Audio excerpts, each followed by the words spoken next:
ಬಾಬಾ ಸಾಹೇಬ್ ಅಂಬೇಡ್ಕರ್ ಅವರಿಗೆ ಜಾರಿಯಾಗಲಿ ಜಾರಿಯಾಗಲಿ ಜಾರಿಯಾಗಲಿ ಜಾರಿಯಾಗಲಿ ಆಗಲೇಬೇಕು ಆಗಲೇಬೇಕು ಆಗಲೇಬೇಕು ಆಗಲೇಬೇಕು ಬಾಬಾ ಸಾಹೇಬ್ ಅಂಬೇಡ್ಕರ್ ಅವರಿಗೆ. ಸಾಹೇಬ್ರ ನಮಸ್ಕಾರ. ಇವತ್ತಿನ ಬಾಬಾ ಸಾಹೇಬ್ ಅಂಬೇಡ್ಕರ್ ಪೂರ್ವಭಾವಿ ಸಭೆಯಲ್ಲಿ ಇವತ್ತೇನು ಬಹಿಷ್ಕಾರವನ್ನು ಹಾಕಿದ್ರಿ, ಯಾಕೆ, ಯಾವ ಉದ್ದೇಶಕ್ಕೋಸ್ಕರ, ಏನು ನಿಮ್ಮ ಬೇಡಿಕೆ ಇತ್ತು? ಮೊದಲನೇದಾಗಿ ನಮ್ಮ ಬೇಡಿಕೆ ವರ್ಷ ವರ್ಷ ಪೂರ್ವಭಾವಿ ಸಭೆ ಮತ್ತು ಜಯಂತಿಯ ಪ್ರಯುಕ್ತ ಕರೆದಿರ್ತಕ್ಕಂಥ ಸಭೆಯಲ್ಲಿ ನಾವು ಡಾಕ್ಟರ್ BR ಅಂಬೇಡ್ಕರ್ ಅವರ ಸರ್ಕಲ್ ಮಾಡಲೇಬೇಕಂತ ಹೇಳ್ತಾನೆ ಬಂದಿದ್ದೇವೆ. ಆ ಒಂದು ಸರ್ಕಲ್ ಅನ್ನು ಮಾಡ್ತೀವಿ ಅಂತ ಹೇಳ್ಕೊಂತ ಬಂದ್ರು.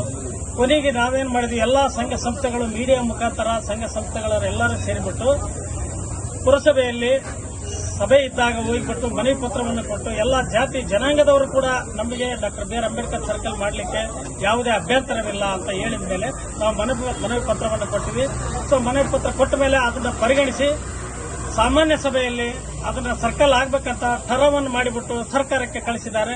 ಸರ್ಕಾರಕ್ಕೆ ಕಳಿಸಿ 2 ವರ್ಷ ಆದರೂ ಕೂಡ ಇನ್ನೂವರೆಗೆ ಆ ಸರ್ಕಲ್ ಅನ್ನು ಮಾಡಲಿಕ್ಕೆ ವಿಳಂಬ ನೀತಿ ಅನುಸರಿಸ್ತಾ ಇದ್ದಾರೆ. ಅದಕ್ಕೋಸ್ಕರ ನಾವೆಲ್ಲರೂ ಎದ್ದುಬಿಟ್ಟು ಹೊರಗಡೆ ಬಂದಿದ್ದೀವಿ. ಜೊತೆಯಲ್ಲಿ ಆಮೇಲೆ ಒಳ ಮೀಸಲಾತಿ ವಿಷಯ ಬಂದಾಗ ಒಳ ಮೀಸಲಾತಿಗೋಸ್ಕರ ಇವತ್ತು 3% ಎಸ್ಟಿಗೆ ಇರೋದನ್ನ 7% ಆಯಿತು, ಎಸ್ಸಿಗೆ 15 ಇರೋದನ್ನ 17 ಆಯಿತು. ಈ ವ್ಯತ್ಯಾಸಗಳು ಆದಾಗ ಮತ್ತೆ ಇದನ್ನ ಜಾರಿ ಮಾಡಲಿಲ್ಲ. ಇದನ್ನ ಮತ್ತೆ ಹಿಂದಿನಂತೆ ಮಾಡ್ತೀವಿ ಅಂದಾಗ ಸ್ಥಳೀಯ ಶಾಸಕರು ಮತ್ತು ಸಂಸದರು ಅದೇ ರಿಸರ್ವೇಷನ್ನಲ್ಲಿ ಅವರು ಆಯ್ಕೆಯಾಗಿದ್ದು ಇದರ ಬಗ್ಗೆ ಧ್ವನಿ ಎತ್ತಬೇಕಂತದ್ದು, ಅದರ ಜೊತೆಗೆ ಹೇಳ್ತಾ ಇದು ಒಂದು ಕೂಡ ಒಳ ಮೀಸಲಾತಿಯನ್ನು ಜಾರಿ ಮಾಡಾಕ ಮಾನ್ಯ ಮುಖ್ಯಮಂತ್ರಿಗಳ ಮೇಲೆ ಒತ್ತಡ ತರಬೇಕಂತಂದು ಆ ಒಂದು ವಿಷಯವನ್ನು ಹೇಳಿಬಿಟ್ಟು ನಾವು ಇಲ್ಲಿ ಬೈಕಟ್ ಮಾಡಿ ನಾವು ಎಲ್ಲರೂ ಬಂದಿದ್ದೇವೆ ಹೊರಗೆ. Doctor Baba Saheb Ambedkar Sandur police station ಮುಂದ್ಗಡೆ ವಿಜಯ ಸರ್ಕಲ್, ಇದು ಸರ್ಕಲ್ ಅಲ್ಲಿ ಸರ್ಕಲ್ ಮಾಡಬೇಕಂತ ತಾವು ಬೇಡಿಕೆ ಇಟ್ಟಿದ್ರಿ.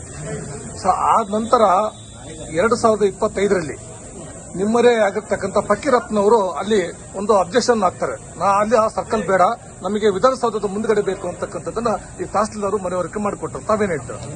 ಆಯ್ತು, ನಾವು ಮಾನ್ಯ ಫಕೀರಪ್ಪ ಅವರ ಲೀಡರ್ ಅವರಿಗೆ ನಾನು ಈ ಕರೆದ್ಬಿಟ್ಟು ವಿಷಯ ಮಾತಾಡಿದಾಗ ನನಗೆ ಇಷ್ಟೆಲ್ಲ ಹೋರಾಟ ಇವೆಲ್ಲ ಮಾಡಿದಾಗ ನನಗೆ ಇದು ಗಣನೆಗೆ ಬಂದಿಲ್ಲ ಅಂತ ಅಂದ್ಬಿಟ್ಟು ಅವರು ತನ್ನ ಮನವರಿಕೆ ಆಗಿ ತಾವೇ ಮನವಿ ಪತ್ರವನ್ನು ಮತ್ತೆ ನನಗೆ ತಪ್ಪಾಗಿ ಗೊತ್ತಿರೋದ್ರಿಂದ ಅಲ್ಲಿ ಮಿನಿ ವಿಧಾನಸೌಧದ ಮುಂದೆ ಒಂದು ಅಂಬೇಡ್ಕರ್ ಸ್ಟ್ಯಾಚ್ಯೂವನ್ನು ಕಟ್ತಾರ ಅಂತ ಗೊತ್ತಾದ ಮೇಲೆ ಸೊ ಹಂಗಾಗಿ ನನಗೆ ಇದನ್ನ ಗೊತ್ತಿರಲಿಲ್ಲ ಅಂತಂದು ಹೇಳಿದಾಗ ತಾನೇ ಮತ್ತೆ ಪತ್ರವನ್ನು ಕೊಟ್ಬಿಟ್ಟು ವಾಪಸ್ ತಗೊಂಡು ನನಗೆ ತಿಳುವಳಿಕೆ ಇಲ್ಲದೆ ನಾನು ಬರೆದಿದ್ದೇನೆ.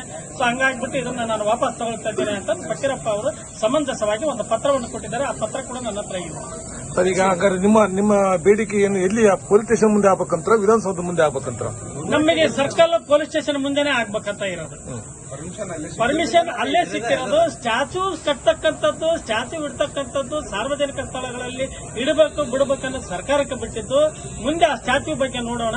ನಮಗೆ ಸರ್ಕಲ್ ಬಗ್ಗೆ ಇಲ್ಲಿ ಬಂದಿರತಕ್ಕಂಥದ್ದು, ಆ ಸರ್ಕಲ್ ಅನ್ನು ಇದು ಯಾವುದೋ ಆರಕ್ಷಕ ಠಾಣೆ ಮುಂಭಾಗದಲ್ಲೇ ಇಡಬೇಕಂತ ಅಂದ್ಬಿಟ್ಟು ನಾವು ಅಲ್ಲಿ ಬೇಡಿಕೆ ಇಟ್ಟಿದ್ದೇವೆ. ಅದು ಎಲ್ಲ ಸರ್ಕಾರಕ್ಕೆ ಹೋಗಿ ಸರ್ಕಾರದಿಂದ ಅಲ್ಲಿ ಇಡಕ್ಕೆ ಯಾವುದೇ ರೀತಿಯಿಂದ ತೊಂದರೆ ಇಲ್ಲ ಅಂತಂದು ಅದು ಬಂದಿದೆ ಅಂತ ಕೇಳಿದ್ದೀನಿ. ಅದಾಗ್ಬಿಟ್ರೆ ಮತ್ತೆ ಸರ್ಕಲ್ ಅಲ್ಲಿ ಇಡ್ಲಿಕ್ಕೆ ನಮಗೆ ಸರ್ಕಲ್ ಮಾಡ್ಲಿಕ್ಕೆ ಹೋಗ್ತೀವಿ.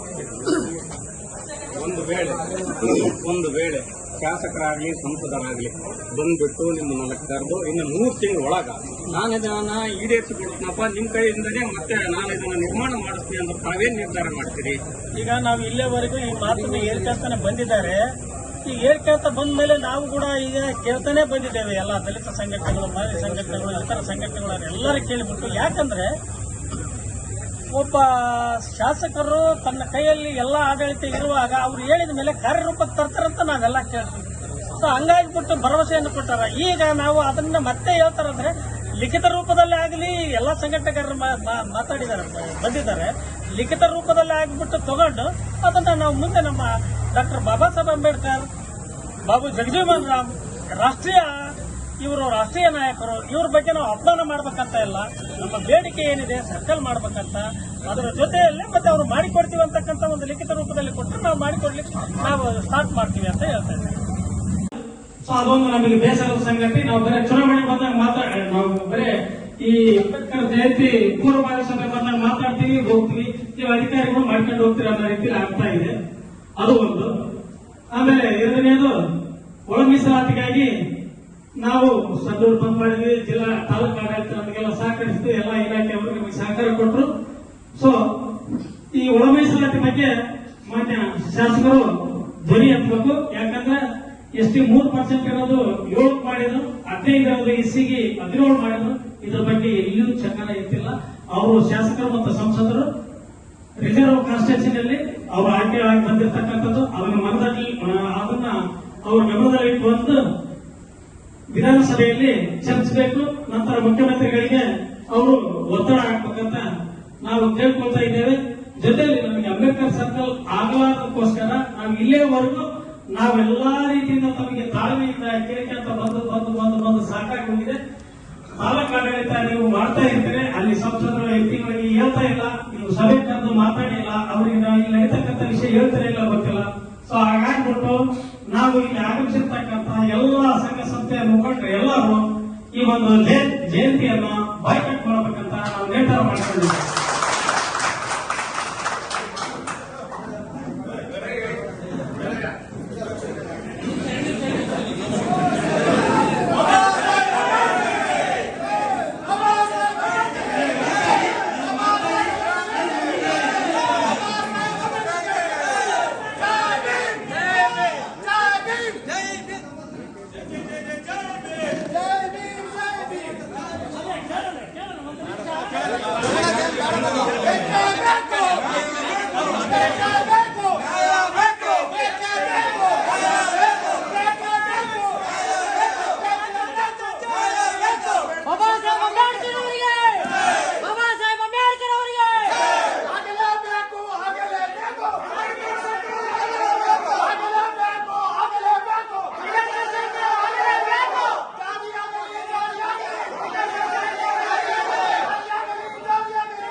ಜೂನ್ 18, 2025ರಂದು ಪುರಸಭೆ ಕಚೇರಿಯಿಂದ ಸರ್ಕಾರಕ್ಕೆ ಪ್ರಸ್ತಾವನೆಯನ್ನು ಸಲ್ಲಿಸಲಾಗಿರುತ್ತದೆ.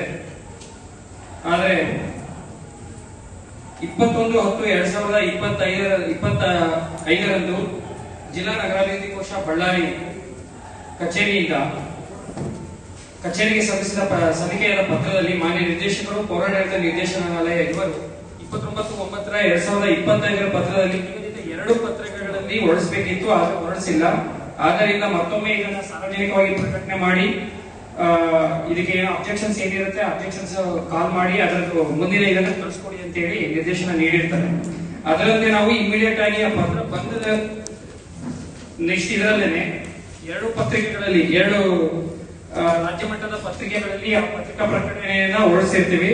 15 ದಿನಗಳಲ್ಲಿ ಒಂದು ಅಬ್ಜೆಕ್ಷನ್ ಬಂದಿರುತ್ತೆ ನಮಗೆ. 30/1/2025 ಶ್ರೀ ಫಕೀರಪ್ಪ ಅನ್ನೋರು ಒಂದು ಅಬ್ಜೆಕ್ಷನ್ ಕೊಟ್ಟಿರ್ತಾರೆ ನಮಗೆ. ಅಲ್ಲಿ ಬೇಡ ಬೇರೆ ಕಡೆ ಮಾಡಿ ಅಂತ ಹೇಳಿ ನಮಗೆ ಅಬ್ಜೆಕ್ಷನ್ ಕೊಟ್ಟಿದ್ರು.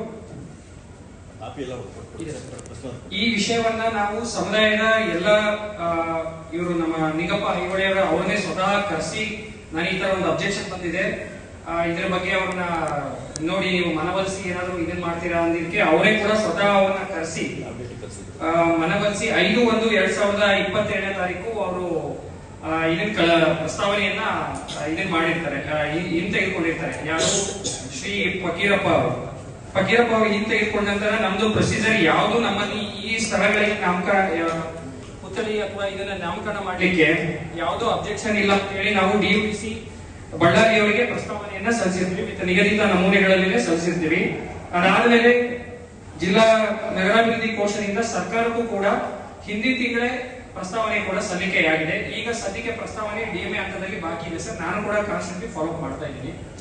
ಇದು ಎಷ್ಟು ಬೇಗ ಆಗುತ್ತೋ ಅಷ್ಟು ಬೇಗದಲ್ಲಿ ಅದನ್ನ ಅಲ್ಲಿಂದ ವಿಲೆ ಆಗಲಿಕ್ಕೆ ಕ್ರಮ ವಹಿಸ್ತೀವಿ ಸರ್. ವೆಂಕಟೇಶ್ವರ, ಈಗ ಸಮಾಜದ ಮುಖಂಡರೆಲ್ಲ ಕರೆದು ಈಗ ಏನಾಗಿದೆ, ಯಾಕಂದ್ರೆ ಅವ್ರು ಕೇಳಲಿಲ್ಲ ನಮ್ಮ ವರ್ಷನೇನು ಹೇಳಿಲ್ಲ, ಅವ್ರು ಹೇಳಿದ್ರು ನಾವು ಇಲ್ಲಿ ಏನು ಹೊರಪಾಗಿಲ್ಲ ಕೇಳೋದಕ್ಕೆ ಮುಂಚೆನೆ ಬೈಕಾಟ್ ಮಾಡಿಲ್ಲ. ತೊಂದರೆ ಎಲ್ಲ ಕರೆಸ್ತೀವಿ, ಸಭೆ ಕರೆಸಿ, ಮುಖಂಡರು ಕರೆಸಿ ಏನೇನಾಗಿದೆ ಮನವರಿಕೆ ಮಾಡಿ ಇನ್ನೊಂದು ಡೇಟ್ ತಗೊಂಡು ಇನ್ನೊಂದು ಪ್ರೋಗ್ರೆಸ್ ಬೇಕಾಗಿದೆ. ಸಮಾಜದ ಮುಖಂಡರು ಎಲ್ಲರೂ ವಿಶ್ವಾಸ ತಗೊಂಡು ಆಚರಣೆ ಮಾಡಬೇಕಾಗಿದೆ. ಇನ್ನೊಂದು ನೋಟಿಸ್ ಮಾಡಿ ಫೈನಲ್ ಅವ್ರ ಡಿಸಿಷನ್ ಅಂತ ಮಾಡಿ. ಓಕೆ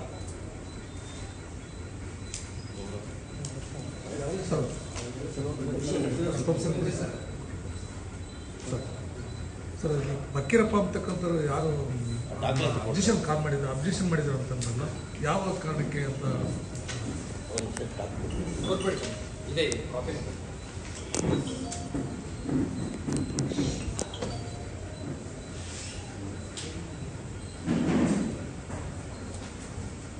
ಫಕೀರಪ್ಪ ಅವರು ಜಾಗ ಏನು ಈ ಹಿಂದೆ ಪುರಸಭೆ ನಡವಳಿಯಲ್ಲಿ ಪ್ರಸ್ತಾಪ ಆಗಿತ್ತು, ಅದನ್ನ police station, Ambedkar circle police station ಮುಂಭಾಗದಲ್ಲಿ ಮಾಡಬೇಕು ಅಂತೇಳಿ ಪ್ರೊಸೀಡಿಂಗ್ ಆಗಿತ್ತು.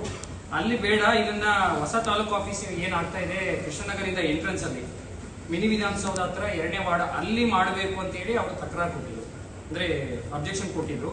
ಅದಾದ್ಮೇಲೆ ಅವರು ಅದನ್ನ ಹಿಂಗ್ ತೆಗೆದುಕೊಂಡಿದ್ದಾರೆ. ಸದ್ಯ ಪ್ರಸ್ತುತ ಯಾವುದು ಅಬ್ಜೆಕ್ಷನ್ಸ್ ಬಾಕಿ ಇಲ್ಲ.